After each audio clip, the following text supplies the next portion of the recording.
Hi friends, అందరు బాగున్నారా? Swarnagiri temple గురించి నేను వీడియో పెడతాను చెప్పాను కదండి, వీడియో పెడుతున్నాను. ఇక హాయ్ అండి, ఇదే అండి స్వర్ణగిరి టెంపుల్.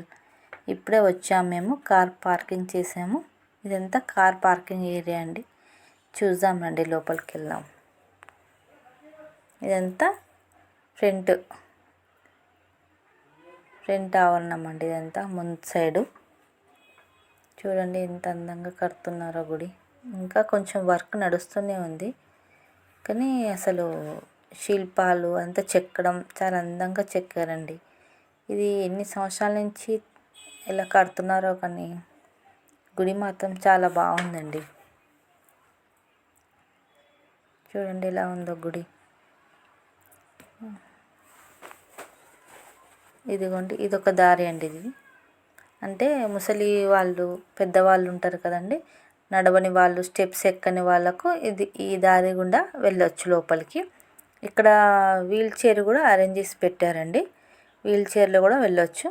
పెద్దవాళ్ళు, నడవని వాళ్ళు, కొంచెం ఓల్డ్ ఏజ్ ఉన్న వాళ్ళ కోసం ఆ దారి. ఇది మెయిన్ ఎంట్రన్స్ అండి. ఇది చూడండి, ఎంట్రన్స్ దగ్గరికి వచ్చేసాము మనము. ఇక్కడ సైడ్కి అక్కడ ట్యాప్స్ ఉంటాయండి. అక్కడ అటు సైడ్ చెట్టు ఉన్న దగ్గర ట్యాప్స్ ఉంటాయి. అక్కడ కాళ్ళు కడుక్కొని లోపలికి రావాలి.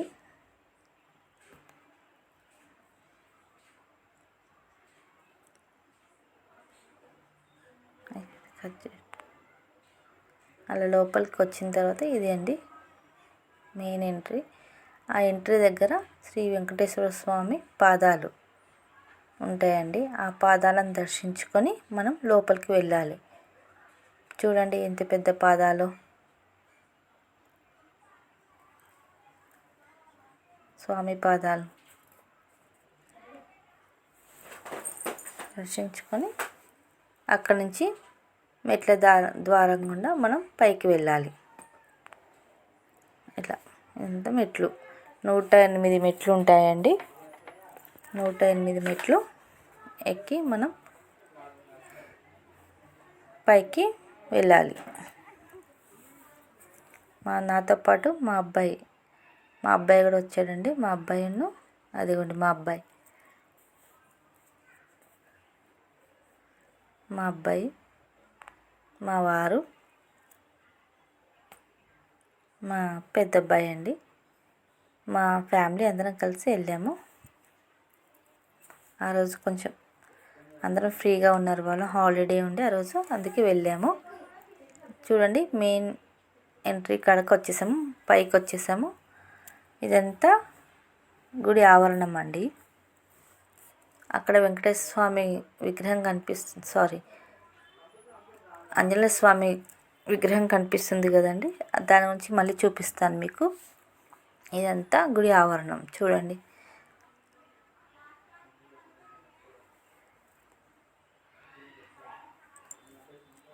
ఎంతమంది ఉన్నారు. ఆ రోజు హాలిడే ఉందండి, అందుకే చాలా జనాలు వచ్చారు. ఇదంతా లోపల మన ప్రధాన గోపురం దగ్గరికి ఫోన్స్ ఎలవ్ లేవండి. అక్కడ ఫోన్ తీసుకోనియలేదు, అందుకోసమే లోపల తీయలేదు. మళ్ళీ తర్వాత బయటకు వచ్చిన తర్వాత ఇదంతా గుడి ఆవరణమే అండి. అంటే ఈవినింగ్ టైం కదా, అది లైట్లు అప్పుడే వేశారు.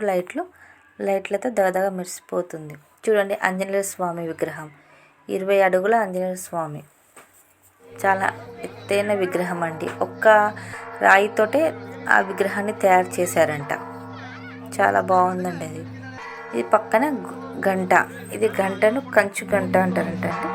గంట మండపం ఇది, కంచుతో చేసిన గంట. చాలా బరువు ఉందండి, అదైతే చాలా హెవీగా ఉంది. ఒక్కరు పట్టుకోలేము దాన్ని అక్కడికి వెళ్ళిన వాళ్ళు కంపల్సరీగా కొట్టి రావాలంట అండి. అక్కడి నుంచి మళ్ళీ పక్కనే కోనేరు, అక్కడ కోనేరు ఉందండి పక్కన. చూడండి కోనేరు లోపల చూడండి స్వామివారు ఎలా శయనించారు, అంటే పడుకున్నారు. చూడండి ఎంత అందంగా ఉంది చూడండి కోనేరు.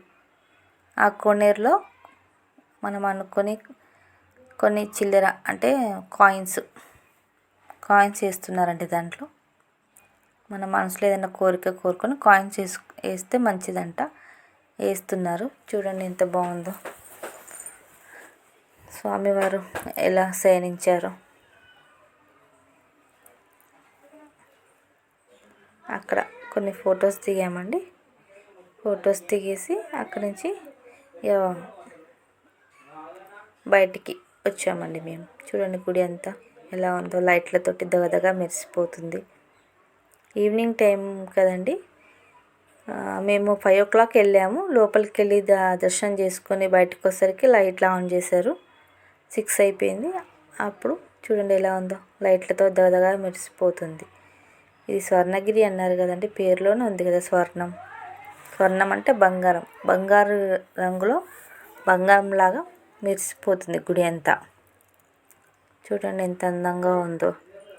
మీరు ఎవరైనా వచ్చే వాళ్ళు ఎవరైనా ఉంటే ఈవినింగ్ టైంలో రండి, చాలా బాగా అనిపిస్తుంది మీకు. ఒకవేళ మార్నింగ్ ఆఫ్టర్నూన్ వచ్చినా కానీ ఈవినింగ్ వరకు ఉండి లైట్స్ వేసిన తర్వాత చూసి వెళ్ళండి, మీకు చాలా మంచిగా అనిపిస్తుంది. కానీ నిజంగా తిరుపతికి వెళ్ళి తిరుపతిలో ఉన్న వెంకటేశ్వర స్వామి దర్శించినట్టు అనిపించిందండి. ఈ గుడిలో చాలా బాగుంది, ప్రశాంతంగా ఉంది. నాకు మాత్రం చాలా నచ్చిందండి గుడి. మీరు కూడా ఎవరైనా వీలుంటే ఒకసారి వెళ్ళి చూసి రండి. ఓకేనా ఫ్రెండ్స్.